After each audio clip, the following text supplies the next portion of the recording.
And welcome back to another end of a fast. That's right, 72 hours. We are 72 hours in, y'all. And those of you who've been with me, you've seen us go through this week. It's been an amazing week. And we're going to talk here about how to begin a fast, how to get ready for the fast, how to get through a fast successfully, and then, of course, how to end a fast. And you're going to get to see what I'm eating. I'll bring that up here in just a minute so you can see what I'm eating to end this fast. If you were with us at the beginning of the week, you saw what we ate as the last meal. It was an amazing meal. We looked at my blood sugars. We looked at what's been going on over the course of the week as we've been talking through the idea of pairing our planning and our strategy with fasting to get the best benefit in terms of our metabolism as we talk about reversing diabetes, improving our blood pressure, improving our cholesterol, getting off of medication, losing weight, and on and on and on. And so I welcome you to this space right now. If you're new to me, I'm Dr. Dwain Woode. That's Wood with an E.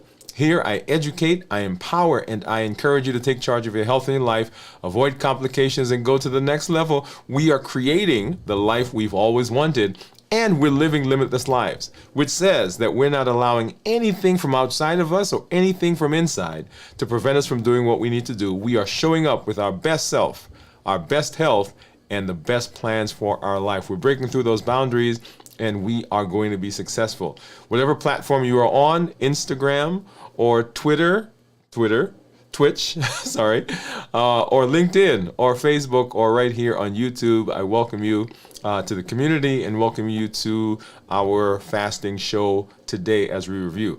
If you know how we do, and you should know how we do, I've got my monitors that we'll take a look at here in just a minute. Well, let's see. I've got my monitors over here. I've got my Dexcom Clarity Report down below so you can see what's been going on with my blood sugar.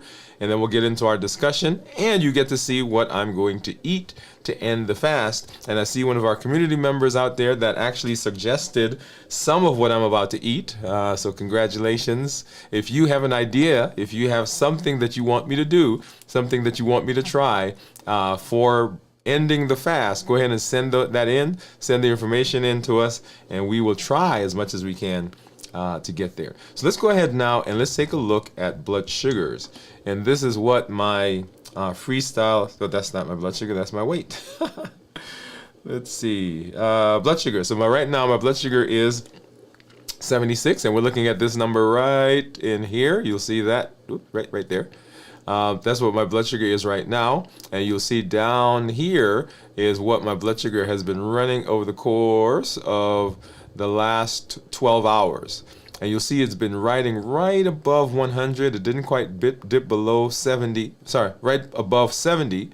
Didn't quite dip below 70 continuously. We'll look at that number actually in looking each of the numbers here in a minute when we go to the Dexcom. So let's go ahead and do that now. And so here's the Dexcom, and you'll see once again up here, that's what the Dexcom says that my blood sugar is, right? 114. And as you know, the Dexcom tends to be higher than the Freestyle, at least in most cases. Okay, and so right now it's running, what's that? Let's see, 75, 25, almost 30 points higher according to this compared to the Libre. Down below, you'll see what my blood sugars have been running according to this. And what I like about this is I can actually put my finger on that graph, and you'll see that, and we're looking at the graph right here, and see over the last 24 hours, you'll see what my blood sugar has been running, low 100s, 90s, 80s, and that was last night, up, and then back down into the 80s and 90s.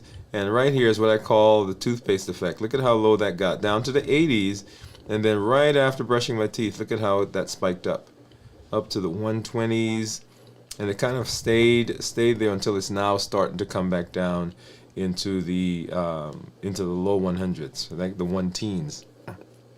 So that's what's been going on in terms of my numbers. And we'll take a look at the actual report and we'll kind of trace back what's been going on today, yesterday, day before, and so forth until we go to where I started the fast. Right now, let's go ahead and let's take a look at my actual monitors. And so I have a Keto Mojo, which gives me both glucose and ketones. And then here I have a Contour, which will just give me a blood sugar. So let's go ahead and grab our trusty container. And here I have a blue, which will give me the ketones. I've got a brown, which will give me blood sugar. I need to get a strip for the Contour, so we'll get it out of this one. And then, let's see, let's grab a couple of Lancets. All right, let's get that back over here. And let's go ahead and get started. So get a strip out, first of all, for the Contour. If I can get one. Get that back in the container. Boom. There we are. And so this one, I've tried to open both of these. I don't actually like the tear strip ones because, you know, you have to make sure that you don't bend it. All right, so that one gets out for, there you are. That's for blood sugar. And then I'm going to go ahead and try to open this again. All right, and get the one for the ketones at least started opening. Right? Oops, I did get it all the way out, by the way. And then grab one of my strips here. And I'm going to actually go back to this view so we can see what the blood sugar is at the same time as I am getting a finger stick. Okay, here we are. So I'm going to, ow, ow, ow, ow, ow. That actually hurt a little bit more than I thought.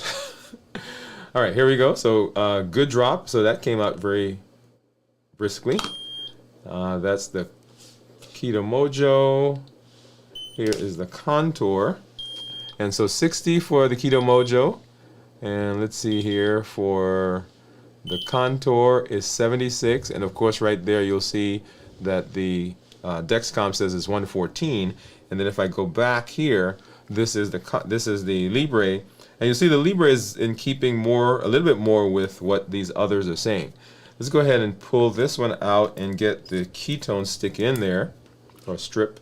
What do you think my ketones are going to be? So 72 hours into this week's fast. Let's go ahead and get that there, get that started. 72 hours into this week's fast. What do you think? What do you think we're going to have? Go ahead and drop that in the comments. 0.8 is what it says that I am. And so when we talk about, actually, let me do one thing. I'm going to go ahead and pull up the Keto Mojo app and then get that all synced. And let's go ahead and get that synced up, and we'll pull that over. So remember, ketones that are less than 0.5 are considered normal. 0.5 to 1.5 considered nutritional ketosis, and then above 1.5 considered therapeutic ketosis. All right, and so that's all synced. And let's go ahead and I want to look at the graph. We got our readings, and then let's take a look at our graph. And so what you see here is, so here we are at the end. That's what my ketones are right now, 0.8 with a blood sugar of 60. Right there is where we were last night, 1.1 with blood sugar of 70.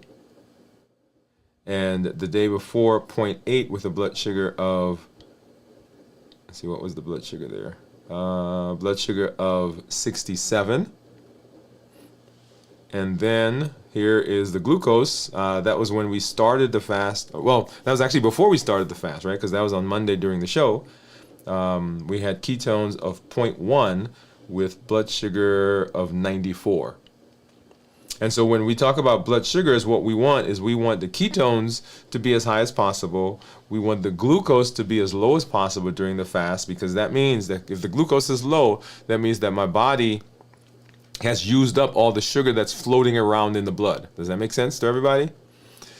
And if my ketones are high, the question is, where did those ketones come from? And they come from the burning of fat. So the fat is being burned, and that is causing the ketones. Now, one of the questions that sometimes comes up is if the blood sugar is low, for instance, right now, what was it? It was 60. If the blood sugar is low, how then does it actually go up, right, to 70, 80, 90, one teens or whatever it was? And so a couple of comments. If I did not use toothpaste that had sugar, my ketones, my blood sugar probably would continue staying in the 60s. 60s, 70s probably. Maybe pumping above 70, maybe into the 80s or 90s. That happens because the body is able to make sugar from non-carbohydrate sources. For instance, when it breaks down fat is broken down into triglycerides. Triglycerides meaning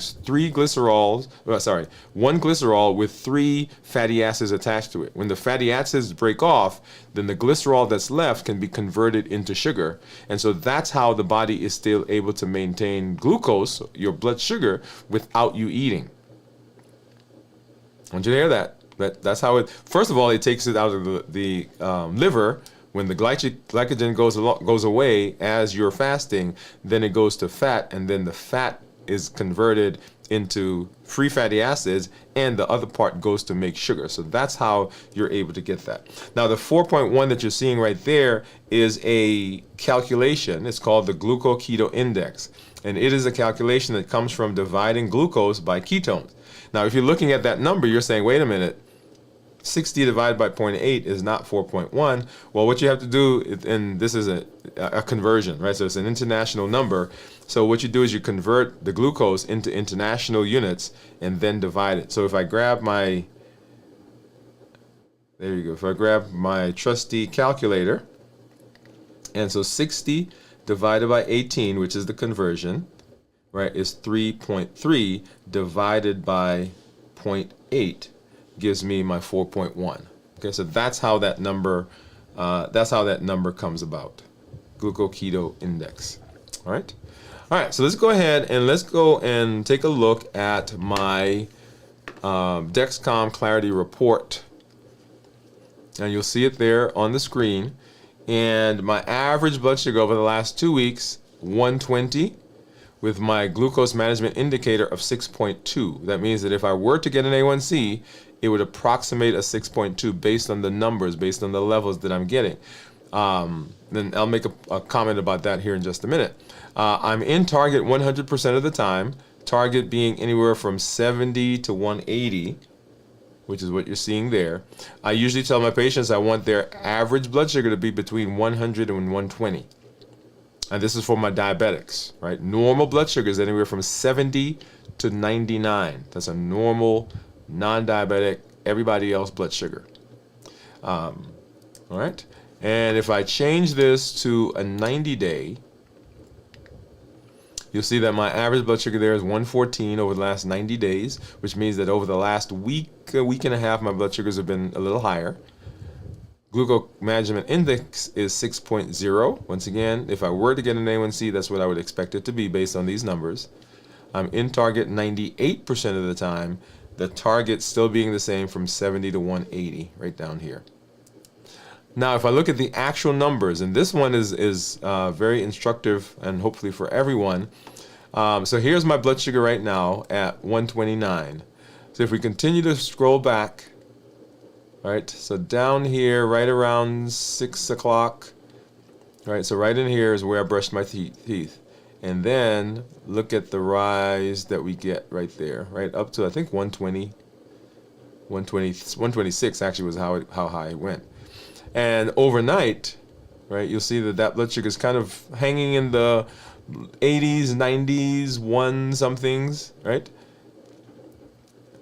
And one of the things that you sometimes will see also is right about 3:30 or 4 o'clock in the morning, your body begins pumping you full of hormones. And the hormones are with the intention of getting you up, getting you ready for the day, right?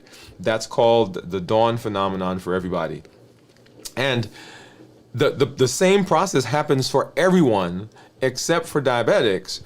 Your blood sugar probably spikes higher because remember, your body doesn't know how to manage sugar, whether it comes from the food you eat or it comes from hormones that the body gives. So you will get that spike. The other reason that we know is that because we're checking, right? Most people aren't checking their blood sugar. So here we are, right now 72 hours. If I go back 24 hours, that puts us when we were 48 hours, and you see the blood sugar there was 108. If I go back 24 hours before then, that would depend to be 24 hours of fasting, 103. And going back further, when we started the fast at hour 0, we were 125. So let's take a look from that point, moving forward, right, into today. So blood sugar was 125, and if you didn't see the episodes where I showed what I ate, you want to go back and watch that. I did a review of that on one of the shows here recently. And if you've not joined us yet for those check-ins so you can see what's going on as I prepare for the fast, go ahead and do that. We do that on Tuesday around 1:15, right after the meeting in my office. All right, so here's my blood sugar at the time I'm starting to eat or when I'm starting my fast. And I ate, and let's take a look at the blood sugars going forward. So 127, 120s, 130s.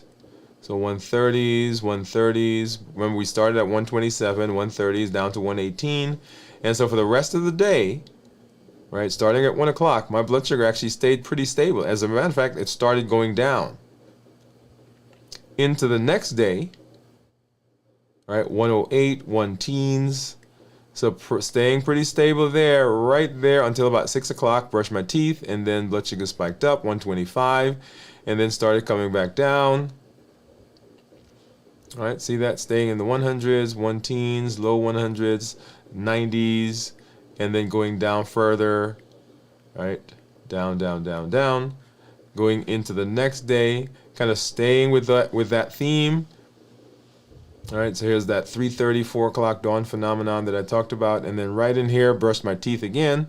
And so our blood sugars began going up, up, up, up, and spiked up to about 125, right? That was the highest I think I see there. And then began coming back down into the 108, 109, 90s, 95s. And here I changed my my sensor here, so that's why there's a little gap between those two. So 97, 93, and then into today, right, in the 100s, right, 106, 96, 97, 107, right? Here's that 3 o'clock, 4 o'clock dawn phenomenon that's happening right there. And then here is the toothpaste effect again, right? So brush my teeth. Actually brushed my teeth a little later because I got up a little later today. And then we're in the 1 teens. So if I've got to find a different toothpaste just so we can see the effect there. And if I didn't do that in the morning, then those blood sugar probably would stay in the, I don't know, low 100s, even going down into the 70s. I think if you remember, I think last year during one of the periods, I found some toothpaste that didn't have any sugar that I used. It was, I think, artificially sweetened, and it tasted nasty, y'all. So I said, no, I'm not doing that. So if you have a suggestion, go ahead and send that in to me, because I'd love to try that. All right, let's go ahead. Let me do one thing before we get over and say hi to our community members. Well, actually, why don't we do that right now? I'm gonna go over and just say hello. I see some folks that are out there. Thank you for coming through. And let's see, Cornelia. What's up, Cornelia? Cornelia says, hello, Dr. Woode. What's going on? Thank you for coming through and hanging out with us. And then Jennifer says, howdy all. Hello, Cornelia. Hi to Jennifer from Cornelia.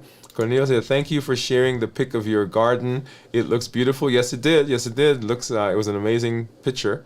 We may show that again here in a minute. I got to find it again. Cornelia was guessing 1.6, and we were 0.8, Cornelia. And David Hunt, he says, Doc, we live. That's right, David. We are in the house. We're in the house. Jennifer says, thank you. I've grown a basic garden for years, but upped my game this year. Instead of baking cakes, cookies, and breads, I'm growing veggies, Better balanced bites. There you go, Jennifer. You get a hand clap for that. Here you go. This is what we're gonna do. Anybody who mentions one of our catchphrases, you're gonna get a hand clap. Okay. Cornelio says, "I love that, Jennifer. I wish I had horns for you. Your veggies look so good. I love the fact it's organic." Yes, yes, yes. And then Cornelia saying hello to David. Yes. I love it, love it, love it. And then let's go ahead and we're going to do a check-in. And you know, I love to do the check-ins because it really helps us to focus on what's going on in our bodies as we try to improve where we are. So whenever we're looking at improving anything, you always want to evaluate. And this check-in is really an evaluation. The places that people tend to have the most challenges is physical, mental, and emotional. And you know, those are really 3 of the 8 domains of health that we've talked about. Right now, I am 72 hours into the fast. And so physically, sometimes people will equate fatigue, tiredness, lightheaded, sweaty, dizzy, all those things with fasting. Right now, I am not feeling any of those.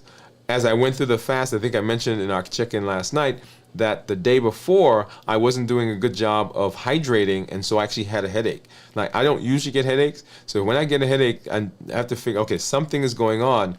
And as I began thinking back through the last several days, realized that I had not been doing a good job of this. Doing a good job of hydrating. Because I've been resting, I am not feeling as though I'm hitting a wall. So as I'm walking through the day, sometimes people say, oh man, I get to a certain point of the day and I'm beat. A lot of that has to do with rest. Now there could be other things going on, but that's the majority of it.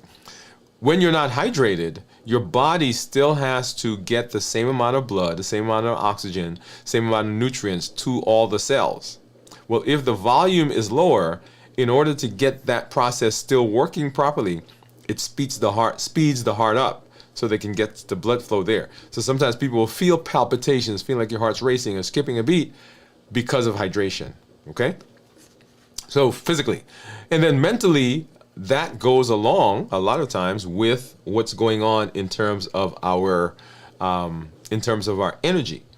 When you are tired, then your thought process actually doesn't function as well, because you are in the process of your body's distracted almost. Okay, so because I've been resting, thought process is good. Plus, so you actually get a boost in the thought process from the emotional, which we'll talk about here in just a minute. So physically, mentally, doing fine right now, feeling pretty clear, and emotional. So this week has been an exciting week for me because we've got some conferences, camp meeting going on here in town. We've been involved with that. Been getting a chance to hang out with my son. So he's been at the office working. We made him work. Well, we didn't make him. So he's been there, and I get a chance to drive around with him, right? So I pick him up. We leave work together, and it's just been fun for me to just kind of hang out with him over the course of the last week. And so emotionally, I'm pumped. I've been excited about physically what's been going on with me in terms of my body, my blood sugars, the weight that I'm seeing, and then excited to see what's going on with you as I've seen you guys commenting in our private community group, and of course here on the channel as well, to see the improvement and the benefits that you're all getting. And then of course we got a chance to see Jennifer's garden. Which I'm actually going to try to pull up again, and I think I can do that quickly. If not, we'll do it at some point here during the show. But it was amazing. Let's see if I have that, if I can get it quickly. If I can't, okay, I think it is. Boom, there it is. There it is. Got it. And for those of you who didn't see it on our show yesterday, here it is. Okay, so as I mentioned, if you have items that you'd like us to see, if you grow a garden right? And you're thinking balanced bites. If you are eating a particular thing, a meal, for your first meal following a fast or your last meal before a fast, send that in. If you have suggestions of what you'd like me to eat to break the fast, as I mentioned, the fast itself, starting the fast, that one is kind of prescriptive because we get lunch that comes in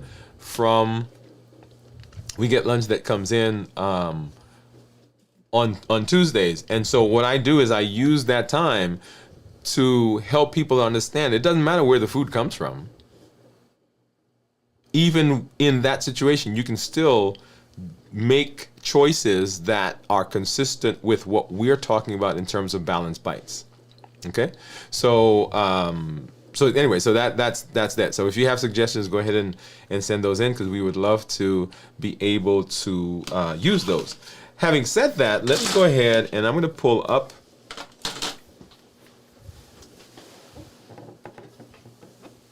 my meal for today. And this partially, well, it's actually a combination of two of our community members' recommendations.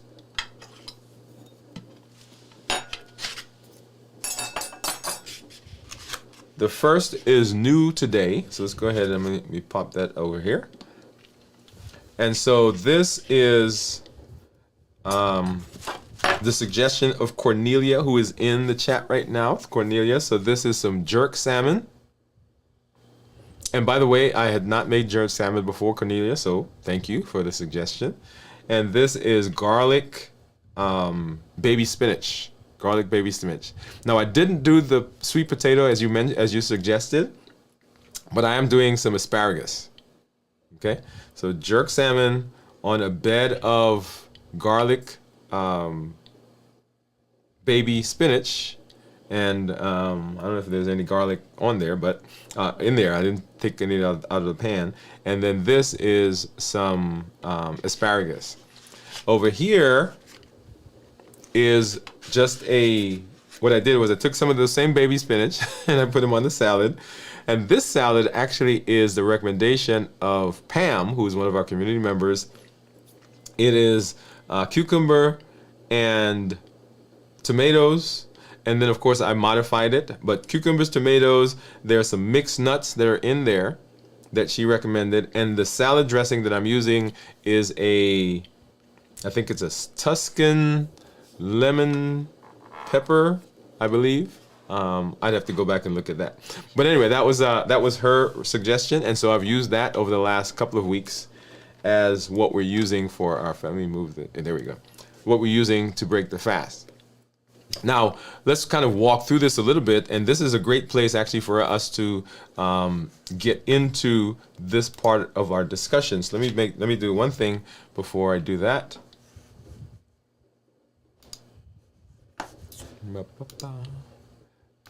One thing before I do that, and here we are. All right, so I'm going to go ahead and I'm going to start walking through what we are eating to end this week's fast. This is a suggestion from some of our community members. As I mentioned, I've got some jerk salmon. I've got some baby spinach. I've got some asparagus, and I've got a salad here, also a recommendation from another one of our community members. So let's kind of walk through this because this is a great place to talk about how we end the fast. Okay, we'll talk more about getting into the fast, getting through the fast, but how we end the fast is actually just as important as how we start the fast and what we do in the fast. The reason for that is that the things that we eat to break the fast have direct implications on what happens after those hours. What do I mean by that? Well, if you are breaking the fast and you eat things that are highly sugared, high carbs, complex carbs, carbs that are easily absorbable, then your blood sugar will spike up. When blood sugar spikes up, then insulin has to come out to deal with the sugar. And the insulin is what causes the problem, because insulin now begins to stimulate the appetite, because insulin is an appetite stimulator. When the insulin comes out, because it has to deal with the sugar that's there, it dysregulates ghrelin and leptin, which are our hunger and satiety hormones. Insulin is a storage hormone. So all of a sudden your weight goes up. Right? So all of those things, right? So stimulating the appetites, now you're having cravings. Blood sugar is spiking, right? So you'll actually also feel fatigue because you're getting those big spikes and dips. It's dysregulating our hunger and satiety hormones. So we feel hungry and our weight starts going up. And this all has direct ties to the thing that you just ate as the meal after the fast. And so you spent this time going through the fast to get the benefits. And if we're not careful, that meal right after we break the fast, that meal can begin undoing some of the things that we did. So in terms of what we do to break the fast, we're also thinking here about the balanced bites idea. Remember, Balanced Bite says that we're eating foods that are whole foods, minimized processing, no added sugar, lean protein, healthy fats, starchy, non-starchy vegetables, appropriate portion sizes, and foods that are tasty and foods that are flavorful. That is what we are looking for Balanced Bites. So that let's take a look at this plate again. And so as we're doing this, so here we are, right? So we've got protein. Well, first of all, let's back up. So most of the things that are here are whole foods, right? So non-whole foods would be the salad dressing and the cheese that's in the salad, right? So we'll put that in non-whole foods. Although I'm not sure, I guess it would be milk would be the, right? So everything else whole foods, okay? Minimize processing. Well, once again, the salad dressing, the cheese would be processed. What I have on the jerk salmon, I guess you can consider that processed. The seasoning that I have that's Walker's Wood. And the nuts that are here are also processed, right? Because they take them and whatever they do to them, it's lightly salted. So yes, but for the most part, if you look at the meal, right, whole foods, minimized processing, no added sugar. Once again, the only thing that would have added sugar would be the salad dressing, and I'm sure there's some sugar in there. And what else?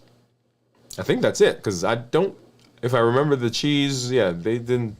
Well, this brand. Maybe there are other cheeses they put sugar in it, but this one not. Okay, and then lean protein, healthy fats, right? So here's my protein, and the reason that I like this salad is because I get to put nuts on it, and those nuts also give me lean protein. So I've got my salmon, I've got my nuts that are in here. I've been getting some protein from the cheese as well, right? And one of the things that I want you to be mindful of as you're putting your meal together, that first meal after the fast, you want to make sure that you're getting enough protein. You're getting enough fat. And, well, we'll come to fat in a minute. But so here is my protein. And this piece of salmon probably would not be enough in terms of protein for what we are doing. Remember, we are talking about balanced bites, we're talking about strength training, we're talking about walking, we're talking about fasting. So in this space, with the Limitless Living Health Action Plan, that piece of salmon probably is inadequate as protein. So when you see me eating protein for either getting into the fast or coming out of the fast, you'll see me have a lot of protein. Like when we started our fast this past week, I had cheese, I had a hamburger patty, I had... What else did I have? Oh, and I had some sliced steak. Right, so a lot of protein. Why am I doing the protein? Because the protein helps to keep me fuller longer, helps to blunt the cravings that I can have over the first 6 hours of fasting, which is called the postprandial period. All of that's going on, and that is beneficial, the protein that's there. Looking at the salad, right? One of the reasons I use salad is because I get the bulk. And I modified Pam's salad because we had cucumbers, and we had the nuts, and we had the tomatoes, but I added the baby spinach because that gives me additional bulk and it gives me additional fiber. So that's the reason that this is modified. Otherwise, it's actually very good salad, just the way it was. Okay, so lean protein, healthy fats. So I doused the asparagus in olive oil. The baby spinach is actually sauteed with some olive oil in it. The dressing is a vinaigrette, which has some oil in it. And then I've got the cheese that's there, and I chose lean cheese. And what else? So that's my healthy fats. And of course, I get some fats from the nuts. Starchy and non-starchy vegetables. Now, most of the things that are on here are actually non-starchy vegetables, right? So starchy vegetables, let me back up. One of the suggestions for this meal was the sweet potatoes.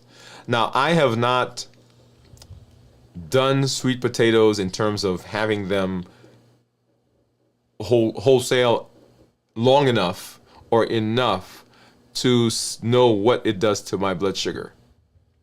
So the reason I didn't include it here was because I've got to figure out what happens to my blood sugar first before I add that in. And then I can compensate. And the reason for that, let me back up. Let me come to you in full screen, and let me talk about that for a minute. So it's not that I don't or won't eat sweet potatoes or won't eat things that are not that I won't eat things that are starchy. Is that if I'm going to eat that, then I adjust the other things that I'm eating.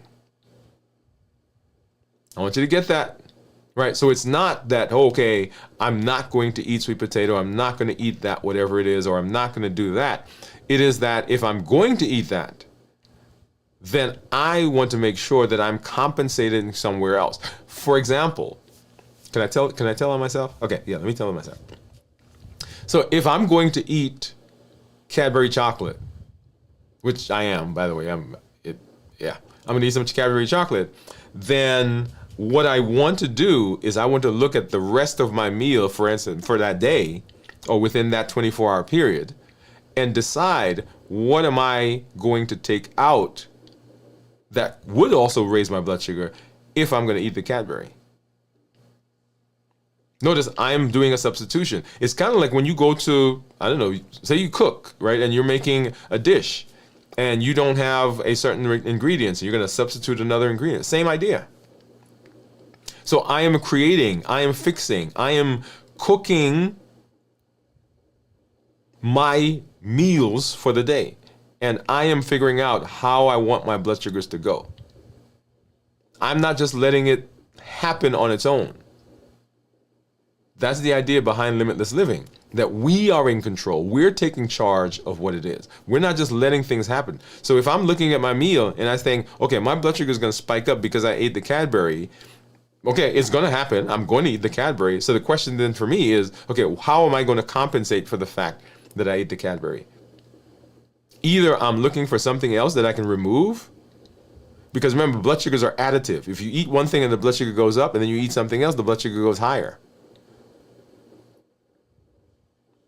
So either I'm going to eat something else so it doesn't stack, or I'm going to go out back and get my weights and start lifting, or I'm going to go walking, or I'm going to start drinking water, right? So there are lots of different ways to mitigate what comes from the blood sugar, but you have got to do it. You've got to figure out what you're going to do to get that, okay? All right, so back to our meal. And so we've got the salad, non-starchy vegetables, portion control, right? So if you look at this is pretty portion controlled, right? So I can probably eat a lot more of the baby spinach if I wanted. I could probably eat a lot more of the asparagus if I wanted. The things here that I would be careful of when it comes to portions, Probably the cheese, the nuts, and the salad dressing. Everything else, right, is reasonable. So even the salmon. So as you're thinking about balanced bites is not a prescription. It is guidance. It is a blueprint, just like the Limitless Living Health Action Plan. So when we talk about what we're doing in terms of, what we are eating, what we want to do is we want to make sure that we are ending the fast in the same vein as we start the fast and as we get through the fast. And so here are some suggestions, so tips for breaking your fast. Right, you want to monitor blood sugars because you want to know what are the foods doing. Just like I was mentioning a little while ago, that I need to understand what sweet potatoes do to my body.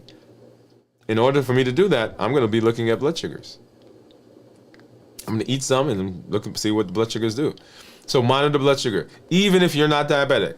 People say, well, I'm not diabetic, so I'm not going to check sugar. Well, how do you know what the food is doing to your body? How do you know what stress is doing? How do you know what exercise is doing to your body?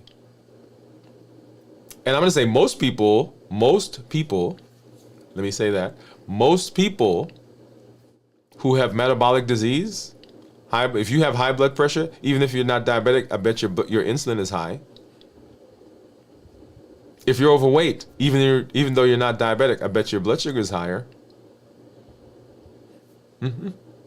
If you have high cholesterol, you've had a heart attack, you have peripheral artery disease, you have polycystic ovarian syndrome, I bet your blood sugar spikes up. And you don't know that because you're not checking. So everybody, you can go down to your local store, find a glucose monitor, and start checking. The other thing is that I check a lot is I check ketones. Now, I check ketones here on the show. Now, I don't usually check them outside of when we get together because for most of the time, most of my non-fasting time on those eating windows, I am not eating, I'm not trying to eat a ketogenic diet. In other words, I'm not trying to eat in the way so that I can generate ketones. What I try to do during that time is I try to eat foods that don't cause tremendous spikes in my blood sugar. Okay, so monitor blood sugars, portion control, and we've talked about that here with the food I'm eating. Eat slowly. It takes about 20 minutes for the signal to get to from your stomach to your brain that you're full. And if you eat faster than that, then all of a sudden, right, you've overeaten, and then your brain finally gets the message and say, oh, we should have stopped eating 20 minutes ago. And then you want to avoid sugary processed foods, and that goes along with the whole idea of balanced bites. Okay, that whole idea of balanced bites comes in right there. So when we're thinking about breaking the fast, those are some of the tips that we want to make sure that we are following. And then when you're thinking about considerations, here are some considerations I want you to have. And this is breaking the fast. And the reason we're doing breaking the fast first is because, of course, we got the food here. You want to make sure that you're choosing foods that help you maintain. What did I say? Foods that help you maintain stable blood glucose levels while giving you nutrition. We don't want highly processed foods. We don't want high calorie foods. You don't want calorie dense. You want nutrient dense foods. You also want to eat some things that are gentle on the digestive tract, particularly if you've done one of the longer fasts. Then everything is kind of slowed down. Your GI tract is sleeping. Those goblet cells, which help to protect the lining of your GI tract, they're not producing the lining that's there. And so if you throw something in, then all of a sudden they have to kick into high gear. And when they do that, then you have increased elimination. People have bloating. Maybe they have increased gas and some discomfort. So you want to ease into that. Start low and go slow. Start low, go slow. So don't go eat a 10-course meal. You want to focus on low glycemic index foods. Now, these are foods that that don't spike the blood sugars as high. And we say a GI of 50 or less than 50 actually, is where we want to be. And then of course, lean proteins, which we talked about, healthy fats. And then you want to make sure that you're hydrated, because most of us, when we get through fasting, we're going to be a little dehydrated, even if you've done a good job. Because in the fasting, then you're not concentrating on drinking, and even though you're saying, okay, I'm fasting, so I've got to drink more, you end up actually drinking less. So making sure that you're getting that replenished is a good idea. Okay. So when we talk about the fast, I talk about fasting in 3 different components. They are: how do we prepare for the fast, how we get through the fast, and then of course, how do we break the fast? And those are the 3 main components. And of course, here we just talked about breaking the fast, what we should look at, and you saw exactly what I use, what I will be using to break the fast. But let's go ahead and let's go back to the beginning, and let's talk about a successful fast. Successful fast has 3 components, and there you have them right there. You see them. Preparing for the fast, fasting itself, and then getting through the fast. And those are the ways that we're going to be kind of talking about fasting, how to get ready for the fast. And then why preparation for the fast is key. Why is preparation key? Well, because how you prepare for the fast, just like how you get through the fast, how you end the fast, how you prepare ultimately helps to determine the success of the fast. And so 3 areas that I want to talk about specifically. There are others, but the 3 that I check in with those because those are actually 3 of the most important. Physical preparation, mental preparation, and emotional preparation. And physical preparation has to do with our rest. Coming into the fast, you want to make sure you're getting good rest. Your body is going to be going through some significant transitions in terms of hormones, in terms of the energy level or energy source that it uses. And you want to make sure that you are setting yourself up for the best, highest possibility of being successful through the fast. So getting good rest prior to the fast, very important. Getting good rest. Making sure you're hydrated. I just said that most of us are going to be a little dehydrated once we end the fast anyway.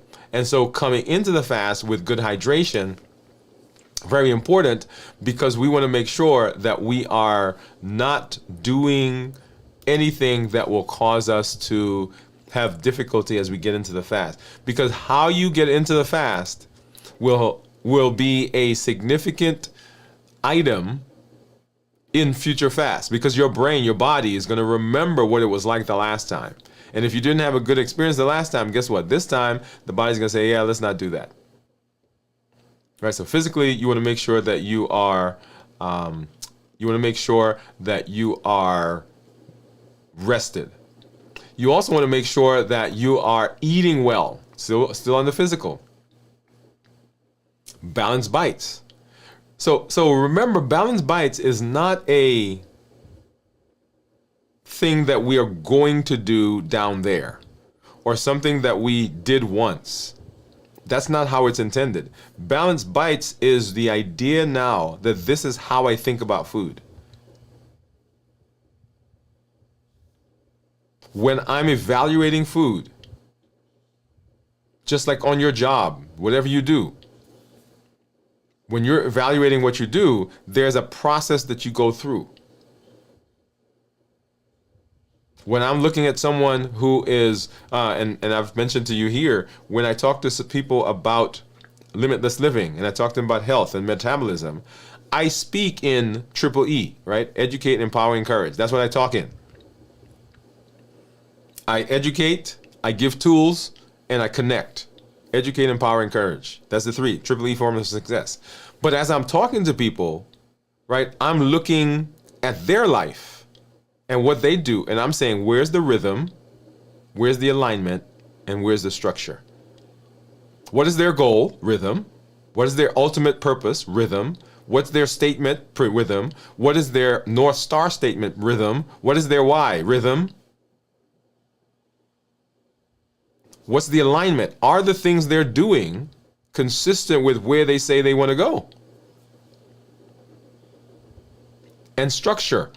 Have they put in place anything that's going to help them continue to do the things that they need to do to get to where they say they want to go?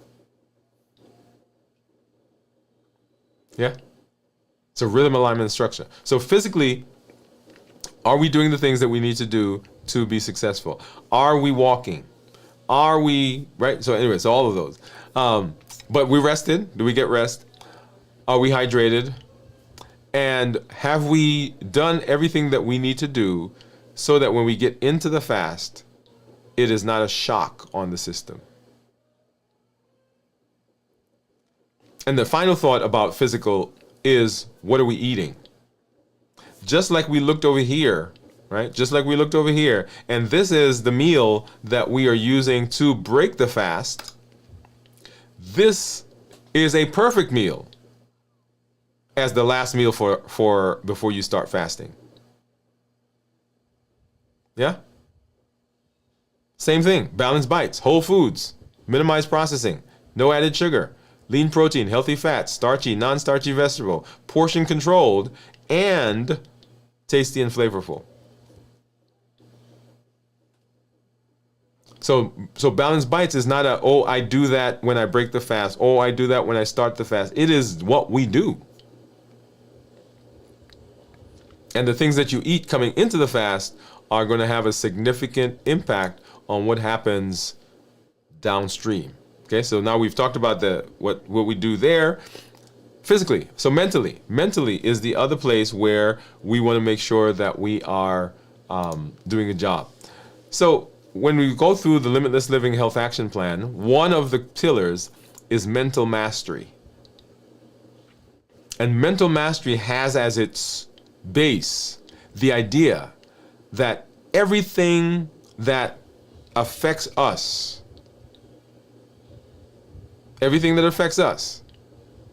and the behavior that we have depends on our interpretation. For example, I was talking to a group last night and I was telling them, if you say something to me, at me, about me, whatever, those words don't have an effect until I give them meaning.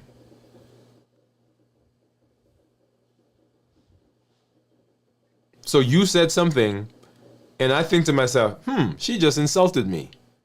That understanding, that meaning that I just gave to it, causes me to have an emotion, have a feeling.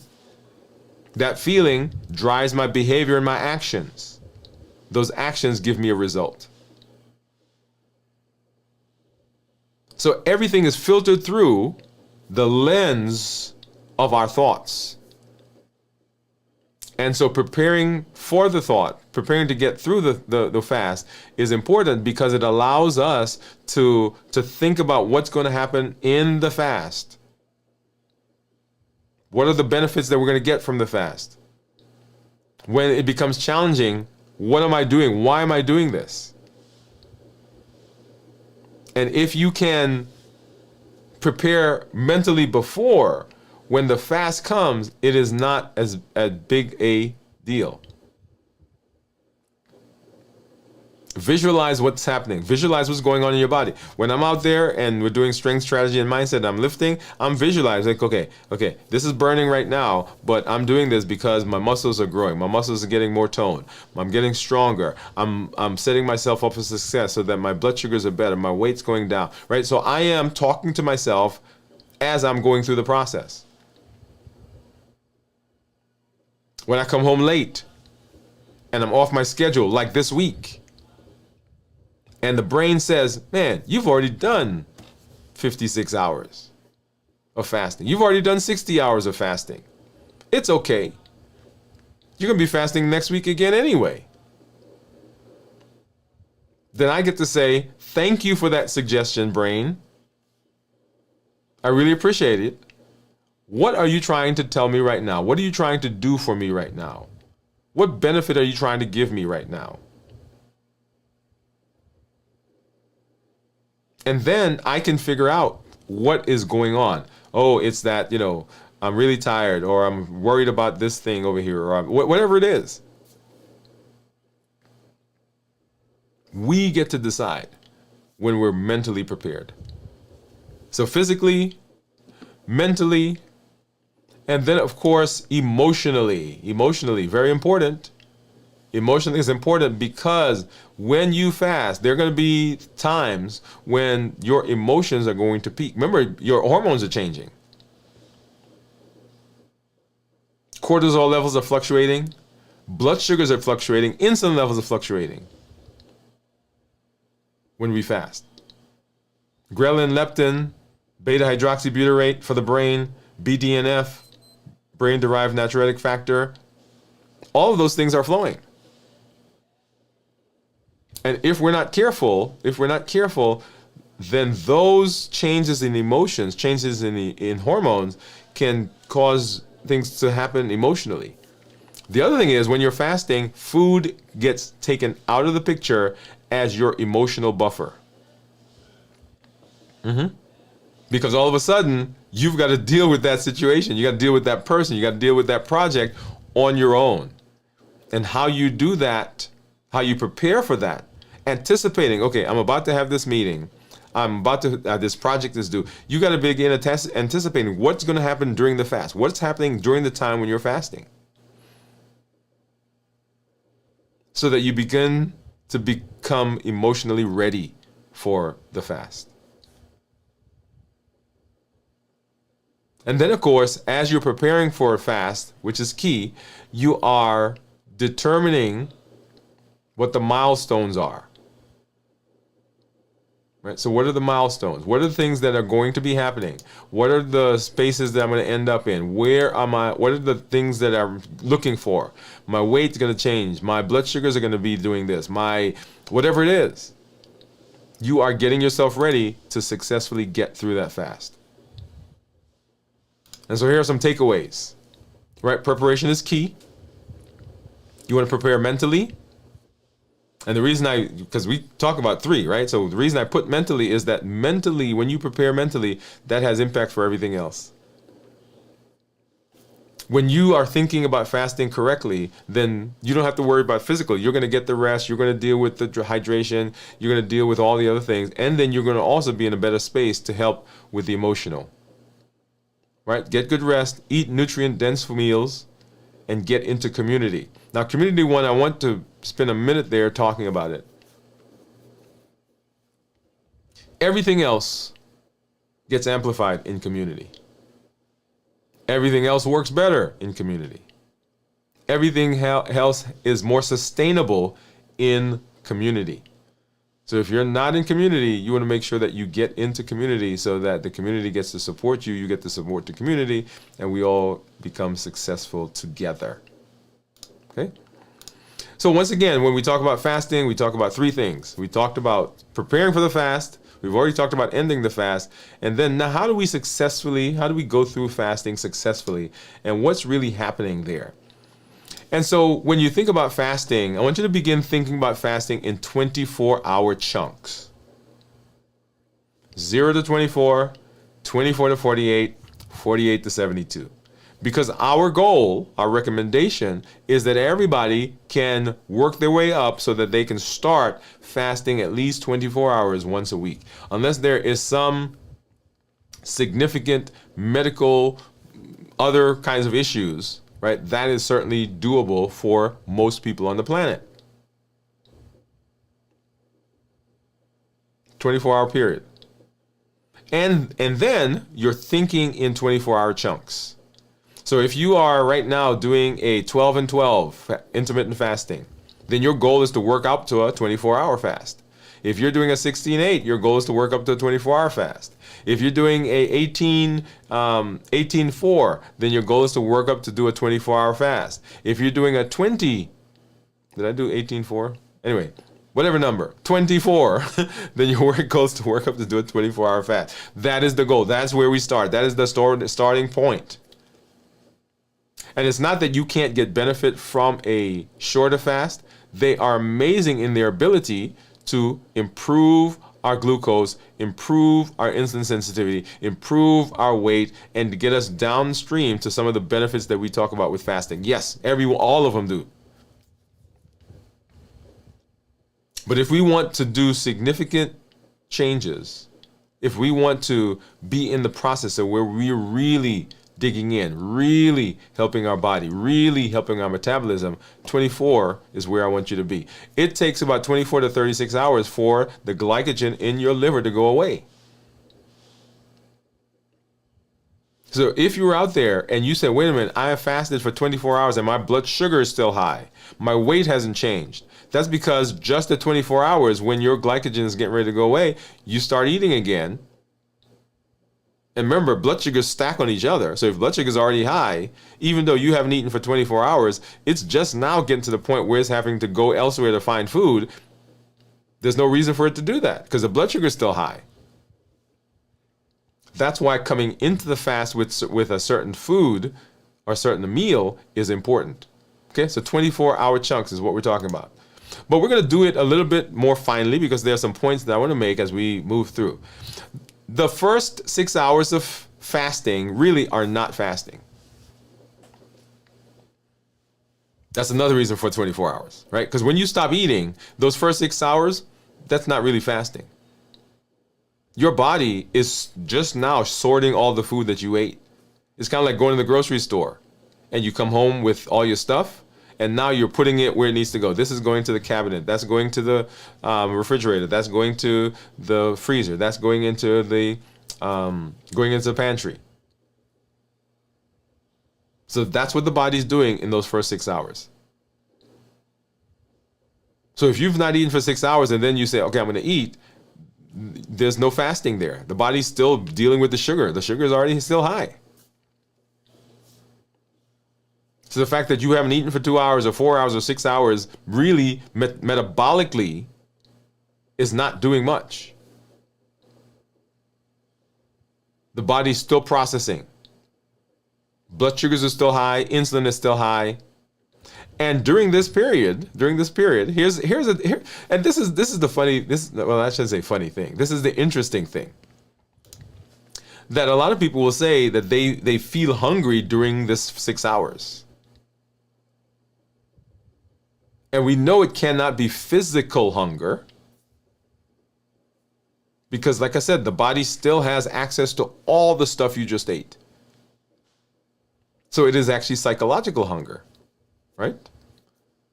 And because often when we eat that last meal, we come into the fast with high sugars because we've eaten carb, fat, sugary things. Insulin level is high, and the insulin is driving the craving. So 6 hours, postprandial period, that's what's going on there. And then the 6 hours after that, right? So 6 hours to 12 hours, 6 to 12 hours. This is the early fasting stage.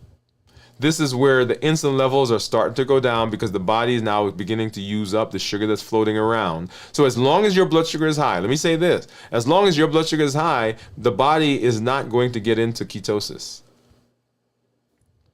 Because as long as your blood sugar is high, now we're talking specifically for diabetic, type 2 diabetics, by the way. As long as the blood sugar is high, there's insulin. And insulin negates ketones.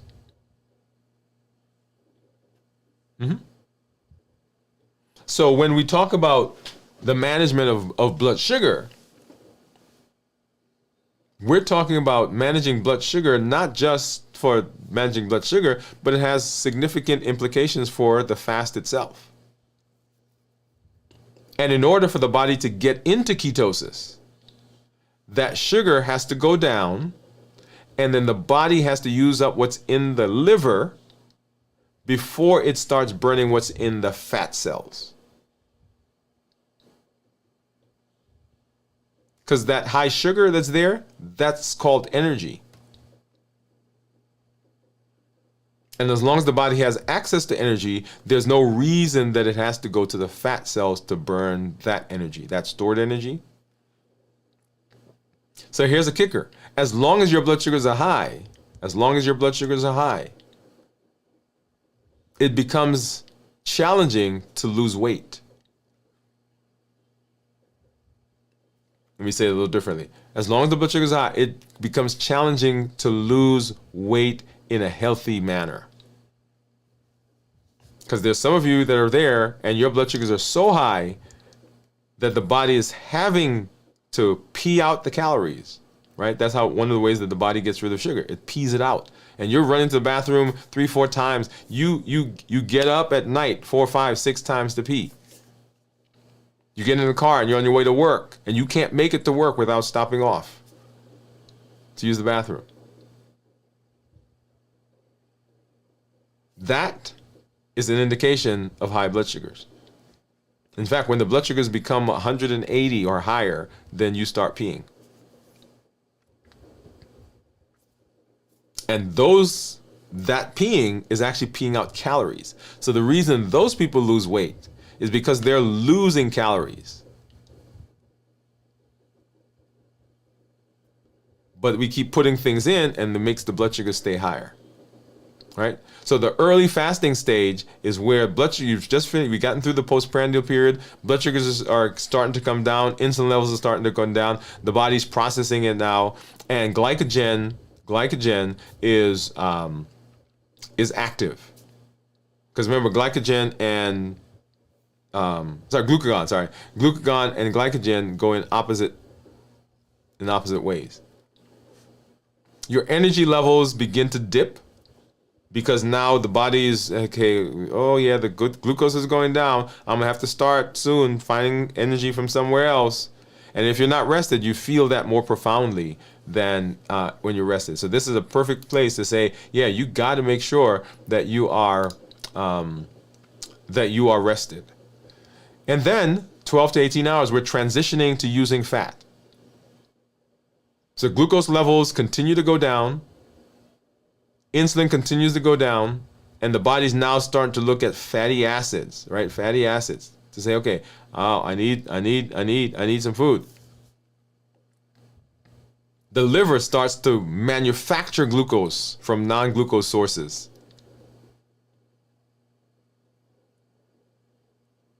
Energy. Your energy may feel like it's dipping in this area, and you may have a little bit of hunger, you may be a little bit annoyed, irritable, right? So those things. And right here is when sometimes people will say, okay, I feel like I have a headache. And one thing to remember that as you're going through the fast, if you are on medication for diabetes, you may have to adjust those medications. You want to make sure you're talking to your healthcare provider about what to do. Here's and someone asked a question. I was doing a talk last night. So let's address that question here. I know nobody here asked it. But when you are on medication that is designed to lower blood sugar, and that's what diabetes medications are designed to do. They lower blood sugar. When you start fasting, your blood sugars will go down. That's what we want. That's not a point to panic.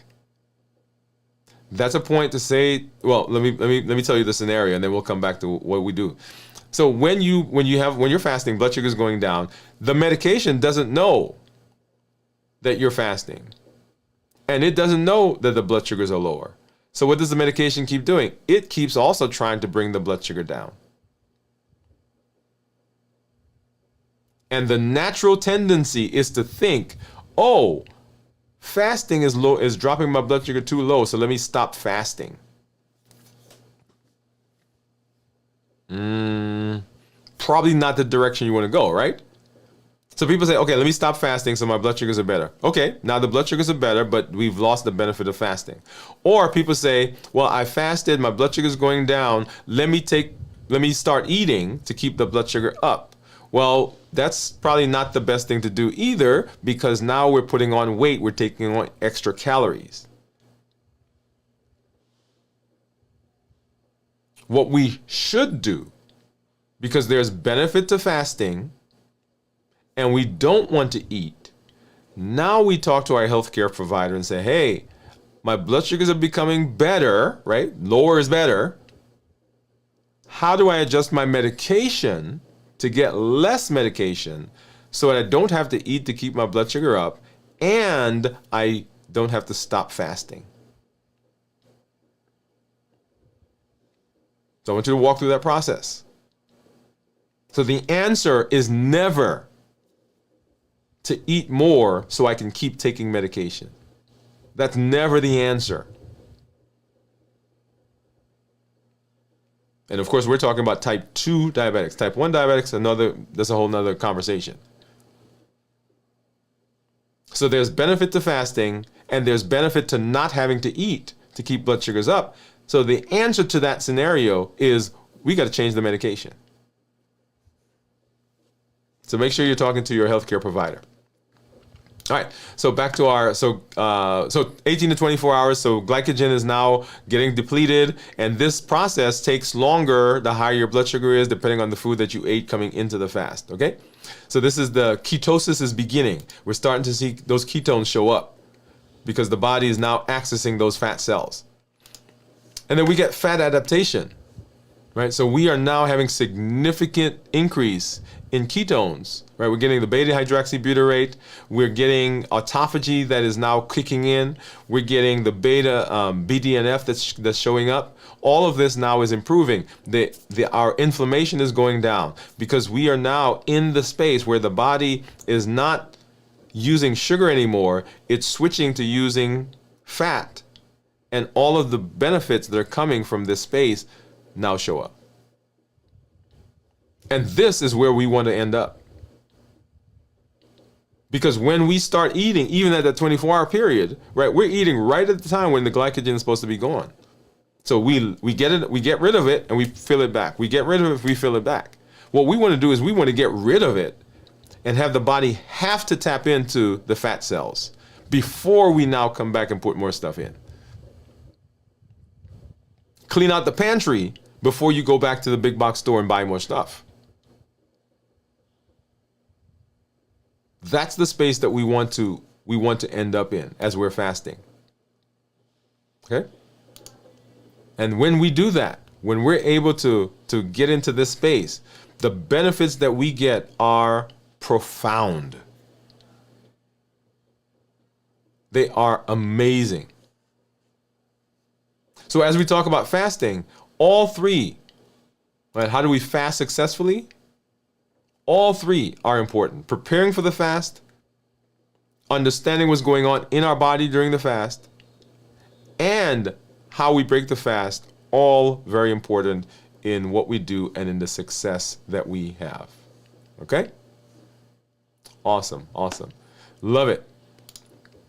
So we are continuing our trek to improve our metabolism, improve our diabetes, improve our high cholesterol and our weight, and all of that. We are on that trek, and fasting is an amazing way to do that. And in order for you to successfully fast, you have to plan. You got to have some structure. So there is synergy between planning and strategy and structure and fasting. It's on the calendar. We fast from this time to this time. This is what we eat before we start the fast. This is what we're going to eat when we end the fast. This is what we're going to eat in our eating windows. All very, very important. We'll continue talking through the process, continue going through the process of fasting. Make sure you join us for all of those as we move forward. And everything that we do here is based on our Triple E formula for success. And you've heard me say it. We educate, we empower, and we encourage. We educate with the shows. We educate with the blogs and the podcasts and all the other resources that you see out there. We empower with the tools that we're learning. The Limitless Living Health Action Plan, Balance Bites, the HEAT model, the COPE model. All of those are tools that you get to use as you are now in the space of putting to practice the things that we're learning. And of course, we encourage with our community, amazing community, as you see, community is out there talking, and we love the group that's here and the interaction that you have. Make sure you join. If you've not joined us yet, you want to make sure you do that. So there should be a button down there somewhere that says join, so you can get into our community as we join in our private community area. We have good discussions there. We meet once a month for our community meetup. You get to come on the show. Well, we have after the show where people kind of come and meet and we talk and what's been going on in your life and ask questions and see the successes that you're having. Yeah, join us. We educate, we empower, and we encourage, and all of that is important. We will do our fasting again next week. Tomorrow night we'll have video from the vault. That's 9 p.m. Central. On Sunday, This Week in Review, as we review what's been going on this week. If you've not been to our, I shouldn't have been to, but if you've not been with us on our Strength, Strategy, and Mindset, which is our series that we're doing right now, which is part of our MOVE campaign. Remember, metabolic optimization via exercise. That is the campaign that we're on to help to improve our health. If you've not been joining us, make sure you do that and become a part of that process, because we're having some amazing times as we are working on our bodies. Let me go ahead and pull that up so you can see. That's me there doing some, let's see, what am I doing at that point? We're doing some curls and presses, right? Boom, up, up, up. You'll see down there somewhere we'll do some squats. All right, so we're doing some squats. We're on the bench. Oh, so here I'm doing some pelvic tilts. All right, explaining how this will work. We're tightening the core, right? Lifting our bottom, tilting it up. We want our hamstrings to be about 45-degree angle. We're pushing through the ankles. So I'm explaining that process there. And we're doing some lateral raises. Okay. And if this is an interesting sight to see, right? So we're talking about not just what do we do in terms of our mentation, we're looking for some significant improvement in our body as well, okay? So we're looking for all of that to happen. So make sure that you join us. And if you did not go through our walking campaign, remember we're talking about metabolic optimization via exercise. So we did a 100-day walk to consistency and health. That's how we started the year, but that is not ended. We have not given up on walking. We are walking in conjunction with what we're doing here in Strength, Strategy, and Mindset. So you can go back and you can see the walking that we did as well. That is also on the channel. And it gives us an amazing opportunity to discuss, to talk. And let's go ahead and pull that up. Okay, and you get to hang out. Let's do this one, so get rid of some of those. You get to hang out with us, okay, and to see the benefits that come from that process. But anyway, I'm always happy when I'm here. And of course, I didn't eat anything, did I? Oh my goodness. Okay, let's eat. Let's at least take one bite. Here's the salmon.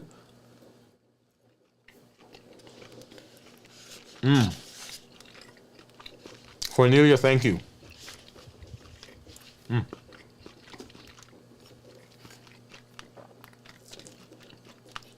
Very good. Salmon and baby spinach.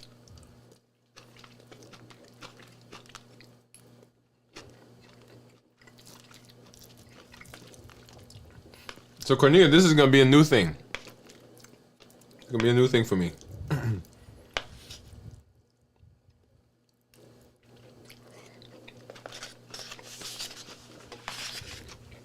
All right, you saw it here. First bite after 72 hours. As always, this is Dr. Dwain Woode. That's Wood with an E. The E stands for endocrinology. I educate, I empower, and I encourage you to take charge of your health and your life, avoid complications, and go to the next level. We are creating the life we've always wanted, and we are living limitless lives, which says that we're not allowing anything from outside of us, no situation, no circumstance. Nothing from inside, no feeling or no inappropriate concepts to prevent me from doing what I need to do. I'm showing up with my best self, my best health, and my best plans, and I'm going to be successful. So go out, have a successful day, and live a limitless life, and we'll see you at our next episode. We'll see you in our check-ins. We'll see you in the community. Have a great weekend, everybody. Bye-bye.